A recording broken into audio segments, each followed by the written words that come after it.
Hello dear student, my name is Vicky Kumar Bahadur और आप सबका स्वागत है आपके अपने YouTube channel Rahul Commerce Academy में। हाँ, जानता हूँ आप सभी के मन में बहुत सारा सवाल है कि इतने दिनों से वीडियोस क्यों नहीं आ रहा था, वीडियो क्यों नहीं अपलोड कर रहा था, मैं इतने दिन से कहाँ था। तो अगर आप मुझे रेगुलर फॉलो कर रहे हैं तो उसका जानकारी मैंने आप लोगों को पहले ही जो है वो इंस्टाग्राम के थ्रू आप लोगों को दे दिया है, या चैनल में भी मैंने आप लोगों को इसके बारे में बता दिया है।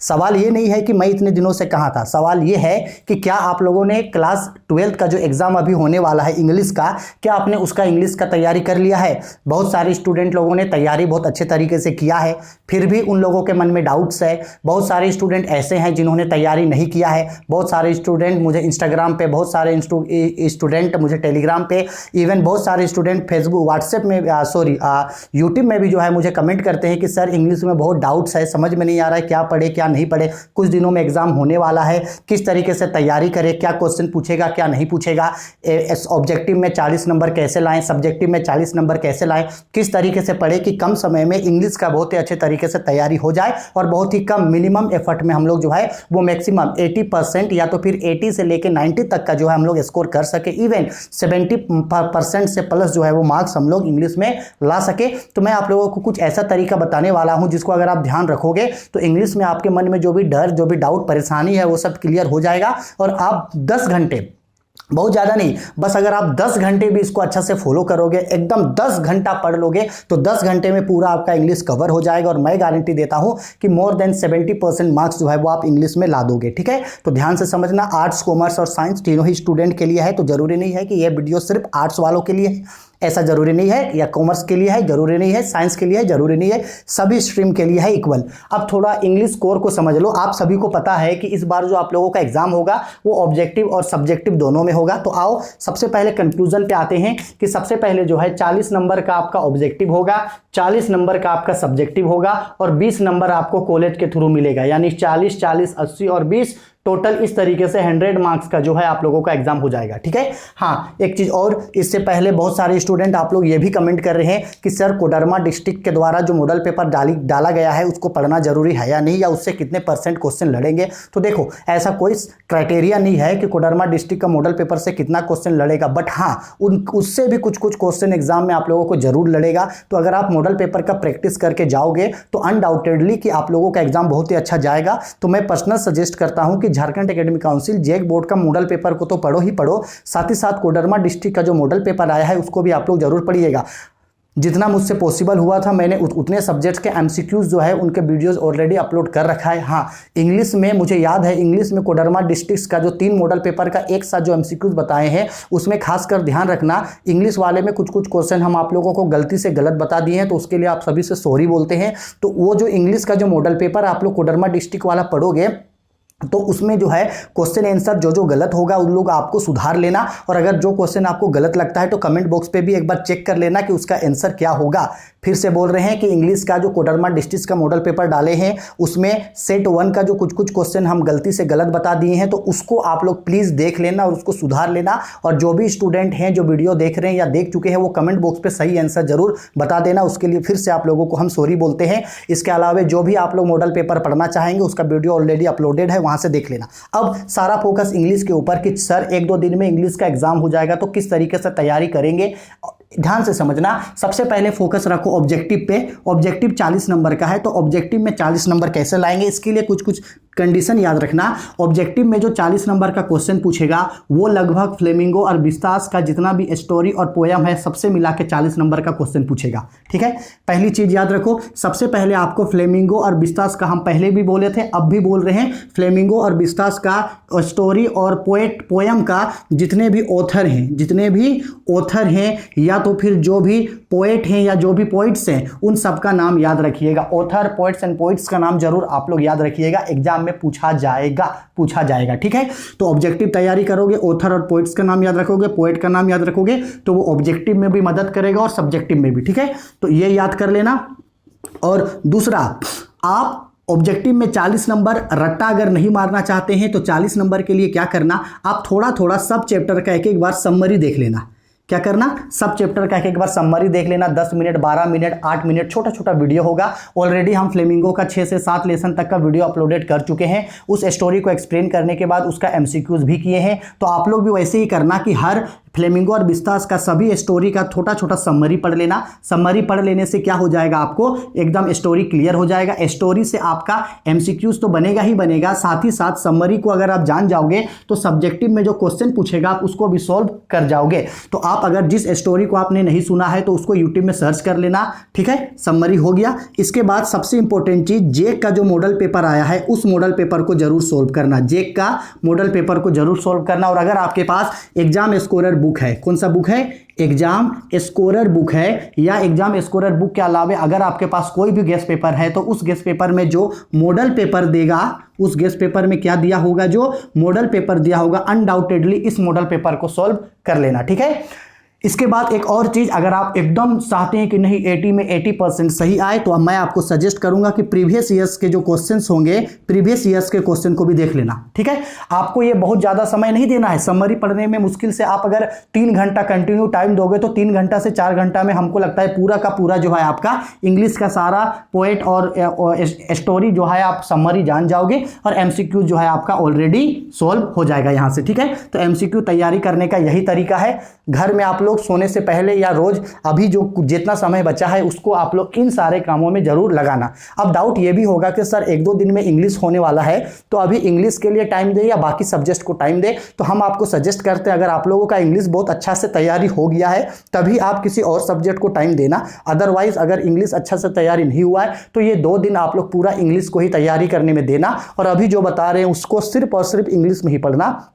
इसके बाद इंग्लिश के बाद जो 1-2 दिन गैप होगा तो जिसका एग्जाम होगा उस दौरान उसको पढ़ लेना, ठीक है। तो ऑब्जेक्टिव बेसिकली इस तरीके से आपको पढ़ना है जिससे ऑब्जेक्टिव में आपको 40 का 40 नंबर आपका हो जाएगा।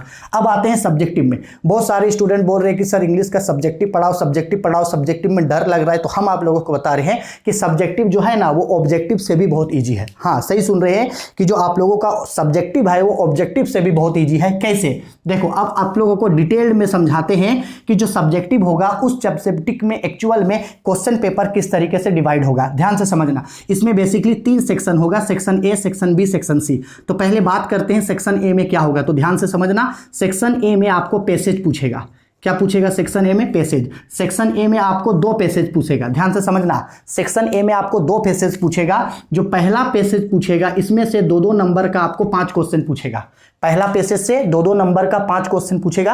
पहला पैसेज में क्या होगा, एक बड़ा सा पैसेज देगा और उसी पैसेज से टेली करता हुआ उसी पैसेज से आपको 7 क्वेश्चन पूछेगा। 2-2 नंबर का क्वेश्चन होगा, उन 7 में से 5 क्वेश्चन आपको बनाना है और इन पांचों का पांचों क्वेश्चन का आंसर आपको पैसेज के अंदर में ही मिलेगा। 1 वर्ड या 1 सेंटेंस में आपको उसका आंसर दे देना है। तो बहुत ईजी है पहला पैसेज। यहां से आप लोगों को ईजी तरीके से जो है वो 10 नंबर इस पैसेज के थ्रू आपको मिल जाएगा। बहुत ईजी है, ठीक। अब आते हैं पैसेज नंबर 2। तो ये जो पैसेज नंबर 2 होगा इसमें बेसिकली एक क्वेश्चन 3 नंबर का होगा और एक क्वेश्चन होगा 5 नंबर का, यानी ये बेसिकली आपका 8 नंबर का होगा, ठीक है। तो ध्यान रखना कि 5 नंबर के लिए आपको ये क्या पूछेगा, 5 नंबर के लिए आपको ये पूछेगा नोट्स मेकिंग। 5 नंबर के लिए क्या आपको पूछेगा, ये नोट्स मेकिंग पूछेगा। और फिर आपको 3 नंबर के लिए ये पूछेगा समरी। 3 नंबर के लिए क्या पूछेगा, समरी। अब बहुत सारे स्टूडेंट बोलोगे कि सर नोट्स मेकिंग और समरी कैसे बनाते हैं, तो हम एकदम नॉर्मल तरीका बता दे रहे हैं जिससे आपका नोट्स मेकिंग और समरी 100% सही होगा। पहले नोट्स मेकिंग, जब कभी भी आप नोट्स मेकिंग बनाओगे, एकदम नॉर्मल कॉन्सेप्ट समझा दे रहे हैं नोट्स मेकिंग का, बस थोड़ा सा याद रखना, 1-2 क्वेश्चन में प्रैक्टिस करना, बन जाएगा। जब आप कभी भी नोट्स मेकिंग बनाओगे, क्या बनाओगे, नोट्स मेकिंग, तो नोट्स मेकिंग का मतलब है कि आपको एक पूरा पैसेज दे देगा, ठीक है। उस पैसेज से रिलेटेड कुछ कुछ पॉइंट आउट में आपको डील करना है। जब भी आप नोट्स मेकिंग बनाओगे तो सबसे पहले आप उस पैसेज का एक टाइटल लिखोगे। पैसेज पढ़ने के बाद आपको जो टाइटल अच्छा लगे, जो सुटेबल लगे, पैसेज में जो नाम सबसे ज्यादा बार दिखे, उससे रिलेटेड आप एक टाइटल बनाओगे, ठीक। टाइटल के बाद आप उसका सब टाइटल बनाओगे।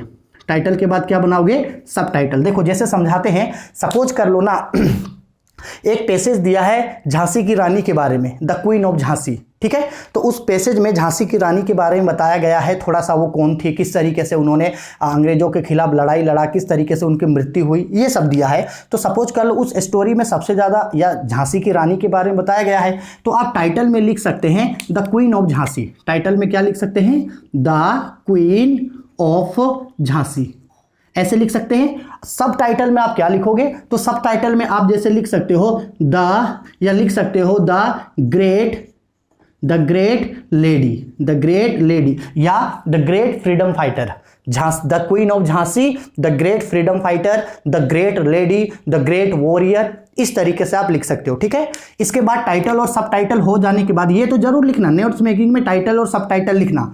इसके बाद सबसे इंपॉर्टेंट होता है अब उस पैसेज में जो चीज दिया है उसके बारे में आपको पॉइंट आउट करके बताना है, यानी उस चीज को बारे में आपको, उस पैसेज के बारे में आपको, क्योंकि आप नोट्स बना रहे हो तो उस पैसेज के बारे में आपको थोड़ा सा पॉइंट्स में डील करना है।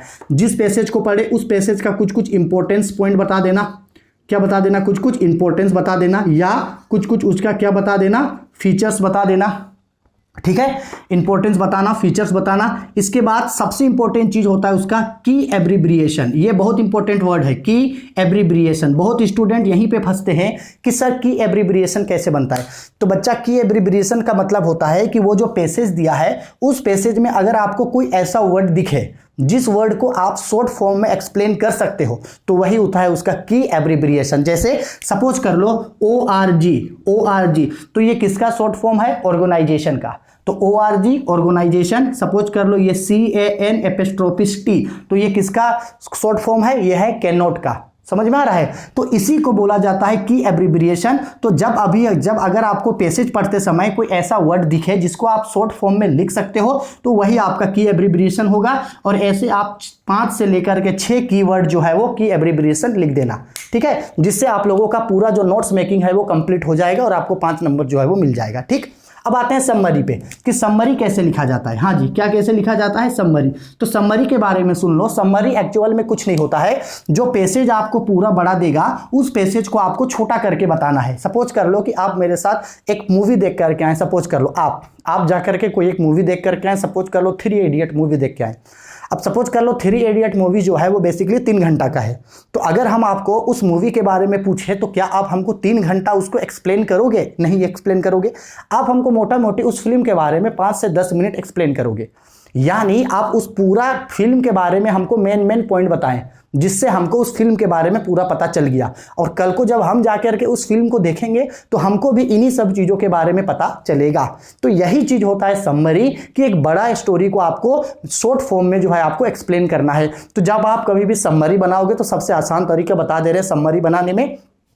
जो पैसेज दिया होगा उस पैसेज का कुछ सेंटेंस ऊपर का लिखना, कुछ सेंटेंस बीच का लिखना और कुछ सेंटेंस लास्ट का लिखना, इससे आपका समरी कंप्लीट हो जाएगा। ठीक है, देखो समय बहुत कम है तो मैं आप लोगों को समझाऊंगा जिससे आपका एग्जाम में अच्छा नंबर आए। और समरी लिखने का सटीक तरीका यही है कि कुछ वर्ड्स, कुछ सेंटेंस ऊपर से लिखना, कुछ सेंटेंस बीच से और कुछ सेंटेंस लास्ट से, तो इससे आपका समरी कंप्लीट हो जाएगा। ठीक है, तो सेकेंड पैसेज से बेसिकली ये 8 नंबर पूछेगा। पहला पैसेज 10 नंबर, दूसरा पैसेज 8 नंबर, हो गया 18 नंबर। ठीक है, अब आते हैं सबसे इंपॉर्टेंट चीज राइटिंग सेक्शन में। पैसेज हो गया, पैसेज के बाद आते हैं दूसरा जो इसका सेक्शन बी होगा वो होगा आपका advance writing section. Advance writing section में आपको कुछ चीज लिखने के लिए देगा। सबसे पहला एडवांस राइटिंग सेक्शन में आपको नोटिस लिखने के लिए बोलेगा 3 नंबर का। नोटिस कितने नंबर का? 3 नंबर। अब नोटिस लिखना तो भाई बहुत इजी है। अगर आप लोग नोटिस लिखना नहीं आता है तो आओ हम छोटा सा समरी समझा दे रहे हैं। नोटिस लिखने के लिए क्या किया जाता है, तो बेसिकली नोटिस लिखने के लिए क्या होता है, इस तरीके से एक फॉर्मेट बनाना। ठीक है, यहाँ पे ऊपर में आपका जो स्कूल या कॉलेज का नाम दिया होगा, यहाँ पे स्कूल या कॉलेज का नाम लिखना टॉप पे कैपिटल वर्ड में। फिर यहाँ पे नोटिस हेडिंग लिखना, फिर उस नोटिस का नाम लिखना कि नोटिस किस चीज़ के लिए लिखे, फिर यहाँ पे डेट मेंशन करना नोटिस का। इसके बाद यहाँ से इस तरीके से नोटिस लिखना और नोटिस लिखने के बाद इसको फॉर्मेट को यहाँ पे अपना सिग्नेचर करके नोटिस को इस तरीके से क्लोज जरूर करना। अगर नोटिस को आप बॉक्स के अंदर लिखोगे तो स्टेप मार्किंग सिस्टम में नंबर आपको जरूर मिलेगा। अब नोटिस को स्टार्ट कैसे किया जाता है, तो ध्यान रखना नोटिस बहुत सिंपल है। नोटिस में बस आप ये देखना कि आप नोटिस में किसी चीज के बारे में बता रहे हो, यानी किसी इवेंट के बारे में बता रहे हो या आपका कोई चीज गुम हो गया है उसके बारे में बता रहे हो। सपोज कर लो आपका स्कूल में ब्लड डोनेशन कैंप लगने वाला है, या तो फिर सपोज कर लो कुछ नोटिस होने वाला है, तो उस तरीके में आप क्या लिखोगे, आप लिखोगे it is inform to all of you, या स्टार्ट कर सकते हो I am very glad to inform to all of you that our college is going to organise a trip to Parasnath. It is informed to all of you that our school is going to a trip to Parasnath on coming Monday between इतना इतना। If any students are interested for the trip of Parasnath, then please submit the amount of ₹200 in the class monitor। इस तरीके से notice लिख करके आप छोटा सा एक नोटिस लिख के एंड कर देना। नोटिस से आपको 3 मार्क्स इजीली तरीके से मिल जाएगा, ठीक है। इसके बाद नोटिस के बाद दूसरा चीज आता है लेटर टू एडिटर। अगर आप लोगों को मान लो लेटर टू एडिटर लिखने नहीं आता है, लेटर टू एडिटर 5 नंबर का, अगर मान लो लेटर टू एडिटर लिखने नहीं आता है तो बोलना हम आपको लेटर टू एडिटर लिखने सिखा देंगे। और हाँ, लेटर टू एडिटर ही पूछेगा, ये कंफर्म है, रख लेना इसको। इसके बाद आपको रिपोर्ट पूछेगा, रिपोर्ट के बाद आपको जो है 5 नंबर का रिपोर्ट, या आपको पूछेगा ये आर्टिकल। क्या पूछेगा? आर्टिकल। देखो नोटिस कंपलसरी है, फिर इसके बाद रिपोर्ट, लेटर या notice, letter to editor, report या आर्टिकल, इन तीनों में से आपको 2 क्वेश्चन बनाना होगा। यानी 3 नंबर का नोटिस, रिपोर्ट, लेटर या आर्टिकल में से 5-5 नंबर का 2 गो बनाना है। 10 नंबर, तो 10 और 3 13 हो गया, 13 और इधर 8, 13 और इधर 8 21 हो गया, 21 और इधर 10 31 हो गया। अब बचता है 9 नंबर का क्वेश्चन। ये आपका सेक्शन बी, जो आपका बुक से क्वेश्चन पूछेगा 9 मार्क्स का। बुक से कौन सा क्वेश्चन पूछेगा? 9 मार्क्स का। अब बहुत सारे स्टूडेंट ये डाउट होंगे कि 9 मार्क्स के लिए आपको पढ़ना क्या है। तो बच्चा देख लो, 9 मार्क्स के लिए सबसे पहले जेक जो मॉडल पेपर डाला है, उस मॉडल पेपर में 7 क्वेश्चन है, उसमें से आपको 5 बनाना है। तो पहले जेक जो मॉडल पेपर में 7 क्वेश्चन दिया है उसको जरूर कर लेना, क्योंकि हमको लगता है उसमें से 1 या 2 क्वेश्चन तो आपका 100% लड़ जाएगा, ठीक। इसके बाद दूसरा जो इंपॉर्टेंट चैप्टर है जहां से हमको लगता है क्वेश्चन पूछेगा, द लास्ट लेसन, ठीक है, लॉस्ट स्प्रिंग, इसके बाद रेड ट्रैप और इंडिगो, इन चारों चैप्टर में से 1 क्वेश्चन तो है 100% पूछेगा। सपोज कर लो जेक से 1-2 क्वेश्चन पूछ दिया, इन चारों चैप्टर में से 1-2 क्वेश्चन पूछ गया, तो ऐसे ही तो 4 क्वेश्चन हो गया। बचता है 1 क्वेश्चन ऐसा जो आपको एक्स्ट्रा थोड़ा सा बनाना पड़ेगा। तो हम बोले थे ना कि ऑब्जेक्टिव के लिए आप स्टोरी का समरी पढ़ोगे, तो अगर आपको समरी याद रहेगा तो आप यहाँ जो क्वेश्चन पूछेगा थ्योरेटिकल, उस क्वेश्चन को जो है वो आप ईजी तरीके से एक्सप्लेन कर सकते हो। आया समझ में? इंग्लिश को इसी तरीके से ही पढ़ना, इतना ज़्यादा सोचने मत लगना कि टाइम कम है, क्या पढ़ेंगे क्या नहीं पढ़ेंगे, तैयारी किस तरीके से होगा, पता नहीं इंग्लिश में कम नंबर आएगा। थोड़ा सा प्रैक्टिकल सोचो इसको। इंग्लिश में यही चीज़ है ना भाई, आर्ट्स कॉमर्स साइंस यही है, इसी पैटर्न में क्वेश्चन पूछेगा।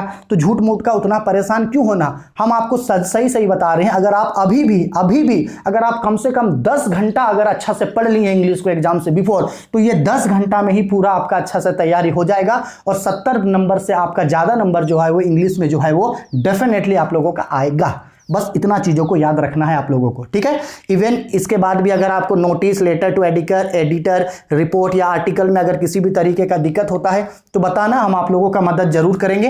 लैपटॉप मेरा ख़राब था इसलिए कुछ दिनों से वीडियो नहीं आ पा रहा था, उसके लिए आप सब लोगों को सॉरी।